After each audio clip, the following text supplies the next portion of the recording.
మనది కానిది మనం తీసుకుంటే మనకు రావాల్సిన దాన్ని భగవంతుడు రానివ్వడు. మనల్ని ఎదుటి వాళ్ళు అవసరమని వేడుకుంటాడు, అవసరానికి వాడుకుంటారు, అవసరం తీరాక మనల్ని ఆడుకుంటారు. కష్టం పాఠం నేర్పిస్తుంది, కాలం పరీక్ష పెడుతుంది. భయపడి తప్పించుకుంటావో తట్టుకొని నెగ్గుతావో నీ చేతుల్లోనే ఉంది మిత్రమా, ఆలోచించుకో. అర్థం చేసుకోకుండా నిందించే ప్రతి ఒక్కరికి మనం సమాధానం చెప్పనవసరం లేదు. అర్థం లేని మాటలకు బాధపడకూడదు, మన మనసుకి చెప్పుకుంటే చాలు.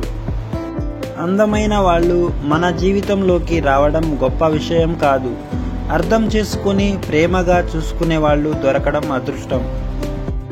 రెక్కలు వచ్చాక ఎగరడం తప్పు కాదు, కానీ ఆ రెక్కలు ప్రాణం పోసిన వారిని వదిలేసి ఎగరడం ఖచ్చితంగా తప్పే.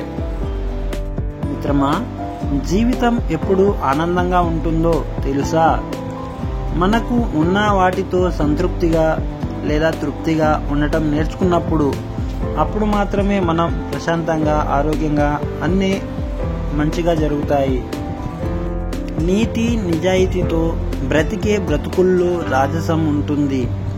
ఎందుకంటే ఎవరి కాళ్ళు పట్టుకొని అవసరం లేదు, మరీ ముఖ్యంగా ఎవరికి భజన చేయాల్సిన అవసరం లేదు.